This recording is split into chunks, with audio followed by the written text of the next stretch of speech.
আসসালামু আলাইকুম, স্বাগতম আমার চ্যানেল শিশির ব্লেজ ব্লগস। আশা করি আপনারা সবাই ভালো আছেন, আমিও ভালো আছি আলহামদুলিল্লাহ। তো আজকে আপনাদের কাছে এসে শেয়ার করব একটা নতুন একটা রেসিপি আমার সর্ষে দিয়ে গরুর মাংস। তো এটা পাকাতে কি লাগে, কি দিয়ে আমি পাকাবো এটা আপনাদের কাছে আগে দেখিয়ে দিই। তো আগে আমি তো অবভিয়াসলি গরুর মাংসটা নিয়েছি। তো এটার ভিতরে আমি দিয়ে দিব মানে লং, এলাচ, দারচিনি, তারপর জিরার গুঁড়া আর সস গুঁড়া একত্রিত করেছিলাম আমি সেটা, আর মরিচের গুঁড়া, হলুদের গুঁড়া, আদা বাটা, রসুন বাটা, লবণ, আর নিতে তো হবে মাস্ট বি যেহেতু সর্ষে মাংস, সেজন্য সর্ষে বাটাটা আমি নিয়েছি, আর পেঁয়াজ কুচি, আর নিয়েছি আলু, নতুন আলু নেমেছে বাজারে, এই আলু। তো সর্বপ্রথমে আমি কড়াইতে তেল দিয়ে দিব। এখানে দিয়ে দিব দারচিনি, এলাচি, লং, এই গোলমরিচ, এগুলো আমি তেলের ভিতরে দিয়ে দিব সর্বপ্রথমে। তারপর এর ভিতরে আমি দিয়ে দিব পেঁয়াজ কুচিগুলো দিয়ে আমি এটাকে ভালো করে একটু নাড়িয়ে ছাড়িয়ে একটু ভেজে নেব। আর এখানে একটু দিয়ে দিব এখন লবণ। জানেনই যে আমি সবসময় লবণটা পেঁয়াজের ভিতরে দিয়ে দিই, এটা আমার একটা নিয়ম আর কি, আমি এইভাবে রান্না করি। তো দিয়ে দিলাম লবণটা দিয়ে এখানে এখন একটু নাড়াচাড়া করে ভেজে নিয়ে তারপর এর ভিতরে মশলাগুলো দিয়ে দিব।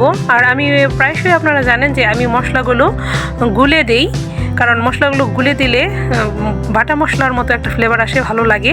তো আমি সর্বপ্রথমে এখন এই মশলাগুলো একত্রিত করে নিয়ে তারপরে এখানে পানি দিয়ে দিব, অল্প করে পানি নিয়ে এখানে এটা গুলিয়ে নেব।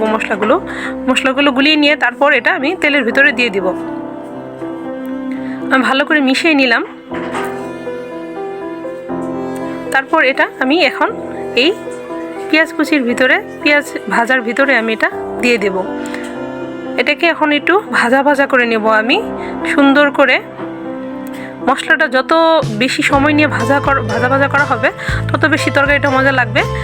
আর সর্ষে বাটাটা আমি দেব মশলাটা একটু কষিয়ে নেওয়ার পর। আর যেহেতু সরিষা তৈলাক্ত জিনিস, সেজন্য আমি এখানে একটু তেল কম দিয়েছি। সরিষা থেকে তেল এমনিতেই উঠে আসে। মশলাটাকে আমি প্রথমে একটু ভেজে নিলাম, আর আবারও একটু পানি দিয়ে আমি আরও একটু এই মশলাটা একটু ভালো করে ভেজে নেব। মশলাটা ভেজে নেওয়ার পর এর ভেতরে আমি দিয়ে দেব সর্ষে বাটাটা দিয়ে এই মশলাটা আমি আরেকটু ভাজা করে নেব। দেখুন, সর্ষে বাটাটা আমি দিয়ে দিয়েছি। আমি এখানে হলুদ সর্ষেটা নিয়েছি, লাল সর্ষেটা আমি নিইনি, আমি এখানে হলুদ সর্ষেটা নিয়েছি। সুন্দর করে আমি ব্লেন্ড করে নিয়েছি এটা। আপনারা চাইলে পাটাতেও পেশে নিতে পারেন, সমস্যা নাই। তো দেখেন এইভাবে আমি এখন একটু এই মশলাটা আমি একটু ভেজে নেব।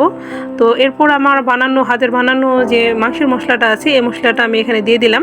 তো এই মশলাটা দিয়ে আমি এখন আরেকটু ভাজা করে নেব এটা। তো একটু ভেজে নেওয়ার পরে আমি এখানে দিয়ে দিলাম গরুর মাংসগুলো এই মশলার ভিতরে আমি দিয়ে সুন্দর করে এটাকে ভেজে নেব। ভালো করে এটাকে একটু নাড়াচাড়া করে উল্টিয়ে পাল্টিয়ে সুন্দর করে সব যাতে মাংসের ভিতরে লেগে যায় ভরে, ওইভাবে আমি সুন্দর করে এটাকে নেড়েচেড়ে নেব। দেখেন আমি নেড়েচেড়ে নিয়েছি সুন্দর করে। তো এটা এখন আমি একটু ঢেকে দেব। এখানে আমি আর পানি দিলাম না, এখানে এমনিতেই পানি এখান থেকে উঠবে। তো দেখেন এখন একটু ভাজা হয়ে আসছে, তো একটু পানি উঠছে। তো আমি এখানে এখন একটু পানি দিয়ে একটা কষানি দিয়ে দিব। তো একটু নাড়াচাড়া করে আগে উল্টিয়ে পাল্টিয়ে দিলাম। তারপর এখানে আমি দিয়ে দিলাম অল্প করে পানি দিয়ে আমি এটাকে নেড়েচেড়ে সুন্দর করে এটাকে সিদ্ধ করার জন্য এটাকে ঢেকে দেব, কষানোর জন্য, যাতে ভালো করে কষে যায় মাংসটা। সেজন্য অল্প একটু পানি দিয়েছি আমি, দেখতে পারতেছেন অনেক ঘন। আমি অল্প একটু পানি দিয়েছি এটাকে ভালো করে এখানে কষার জন্য। তো এটাকে এখন নেড়েচেড়ে দিলাম। এখন আমি এটা ঢেকে দিয়েছিলাম, ঢেকে দেওয়ার পর দেখেন এখানে আমি এটা খুলে নিয়েছি। দেখেন এখন খুব সুন্দর হয়ে আসতেছে, সিদ্ধ হয়ে আসতেছে মাংসগুলো। তো আমি আর একটু নেড়েচেড়ে দিলাম। এখন আমি এটার ভিতরে এখন দিয়ে দিব আলুগুলো একটু আমি এক কষানির পরে দিয়েছি, যেহেতু নতুন আলু এমনিতেই অল্পতেই সিদ্ধ হয়ে যায়, সেজন্য আমি আগে দিইনি। এটা আমি একটা কষানির পরে দিয়েছি আলুগুলো।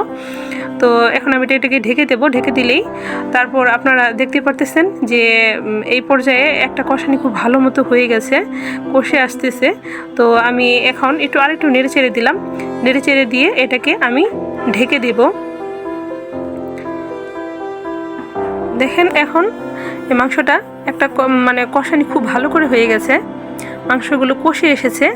তো এখন আমি আরেকটু পানি দিয়ে দেবো, যেহেতু গরুর মাংসতে যত বেশি সময় নিয়ে একটু মানে জাল দিয়ে আপনি রান্না করতে পারেন তত বেশি নরম হবে এবং খেতে ভালো লাগবে। তো সেজন্য আমি এখানে এখন একটু বেশি করে পানি দিয়ে দিব, যাতে ভালো করে সময় নিয়ে সিদ্ধ হয়ে যায়, ভালো করে যাতে সিদ্ধ হয়। যেহেতু বাচ্চারা খাবে, একটু নরম না হলে বাচ্চারা খেতে চায় না। তো আমি ঢেকে দিয়েছি। দেখেন এখন এই পর্যায়ে আমি লাস্টে মানে শেষের দিকে আমি কয়েকটা আস্ত কাঁচামরিচ দিয়ে দিব। আস্ত কাঁচামরিচ দিয়ে একটু নাড়াচাড়া করে দিয়ে ঢেকে দিব। ঢেকে দেওয়ার পর একটু পরে আমি এটাকে নামিয়ে নেবো। এটা আমার তরকারিটা হয়ে গেছে, হওয়ার এক মুহূর্তে আমি এই কাঁচামরিচগুলো দিয়ে দিয়েছি। তো দেখতেই পারতেছেন এখন আমার তরকারিটা হয়ে গেছে। কত সুন্দর কালার এসেছে তরকারিটা, আর খুবই মজা হয়েছিল রান্নাটা। আমি খেয়েছি যখন আমি ভাবতেও পারিনি এতটুকু মজা হবে। তো আপনারা অবশ্যই ট্রাই করে দেখবেন, রান্নাটা আসলেও খেতে অনেক মজা, অনেক স্বাদ। অবশ্যই কমেন্ট করে জানাবেন কেমন হয়েছে। আল্লাহ হাফেজ।